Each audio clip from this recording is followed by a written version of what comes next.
अस्सलाम वालेकुम दोस्तों, कैसे हो? उम्मीद है कि सब खैरियत से होंगे। ये कहानी सुनना ज़रूर। हेलो फ्रेंड्स, आज जो मैं कहानी सुनाने जा रहा हूँ उस कहानी के पूरे नाम फर्जी है। इस कहानी में लड़के का नाम सुनील है और लड़की का नाम दीक्षा है। चलो कहानी शुरू करते हैं। एक पागल था किसी शहर में, ये मत पूछो दोस्तों कहाँ। वो एक लड़की से बेइंतहा मोहब्बत करता था, लेकिन दोनों की कैच डिफरेंट थी। लड़का अक्सर उस लड़की से पूछता था, क्या तुम मुझसे शादी करोगी? लड़की बोलती है, कैसे, मेरे पापा कभी राजी नहीं होंगे और मैं भागकर तो शादी नहीं करूंगी। लड़का कहता है, मैं अपने पैरों पर खड़ा होकर तुम्हारे पापा से तुम्हारा हाथ मांगूंगा। फिर लड़की कहती है, शादी से क्या होता है? शादी के बाद मेरे दिल में तुम्हारे लिए प्यार कम हो जाएगा। लड़का सोच में पड़ जाता है, मगर वो हंसते हुए बोलता है, तुम मुझे भूल जाओगी। लड़की बोलती है, ऐसा कभी नहीं होगा। वक्त बीतता चला जाता है। लड़के ने जानबूझकर कुछ ऐसा काम करता है कि लड़की उससे नफरत करे। लड़के ने उसकी बहन से बात करता है एक दिन और वो कहता है, जो भी मैं बोल रहा हूँ वो सब फोन में रिकॉर्ड कर लेना। जब तुम्हारी दीदी की शादी हो जाने के बाद उसको सुना देना। जैसा लड़का सोचता है वैसे ही होता है। लड़की उससे बहुत ज़्यादा नफरत करने लगती है, क्योंकि उसने लड़की का भरोसा जानबूझकर तोड़ा था। लड़की उससे इस कदर नफरत करने लगी कि वो सामने आ जाए तो उसे गोली से मार दे। कुछ दिनों बाद लड़की की शादी तय हो जाती है। उसके बाद धूमधाम से लड़की की शादी हो जाती है। शादी के एक महीने बाद वो अपने मायके पहुंची। उसकी बहन कहती है, दीदी तुम्हारे लिए कुछ है मेरे फ़ोन में, क्या तुम सुनना चाहोगे? लड़की हंसते हुए कहती है, हाँ छोटी सुनाओ। साउंड प्ले हुआ। दोस्तों पता है उसमें क्या था? उस लड़के की आवाज़, डियर दीक्षा, ये सच है कि तुम्हारे बिना मैं अपनी ज़िंदगी की कल्पना भी नहीं कर सकता।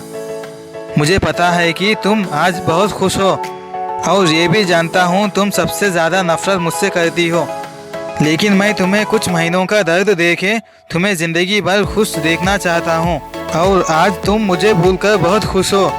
मैं यही चाहता था कि तुम मेरे लिए अपनी ज़िंदगी याद में ना गुजारो।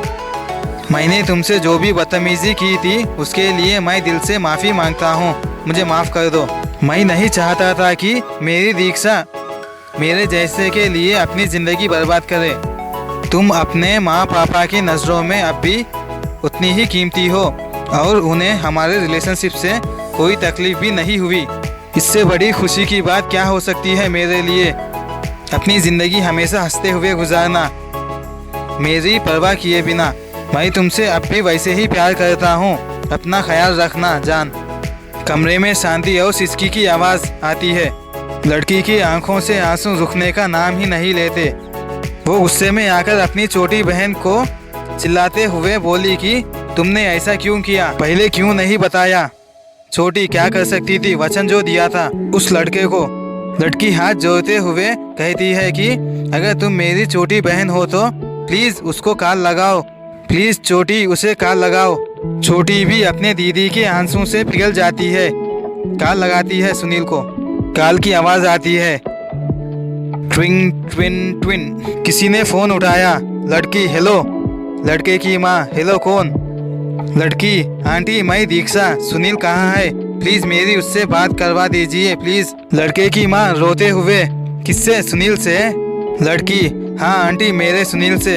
लड़के की माँ, मेरा बेटा इस दुनिया में नहीं रहा, उसने सुसाइड कर लिया। लड़की रोते हुए, कैसे और कब? लड़के की माँ, बेटी वो बहुत उदास हो गया था, जब देखो तब कहता था कि एक गरीब का प्यार और सपने की कोई औकात नहीं होती। फांसी लगा लिया। पता नहीं उसकी ज़िंदगी में ऐसा कौन सा काम किया था जो उसे ऐसा बना दिया। रोने की आवाज़ और तेज़ हो गई। लड़की, आंटी कब और कितने तारीख को? लड़की की आवाज़ भी नहीं निकल रही थी। लड़के की माँ, 10 फ़रवरी को। लड़की, क्या?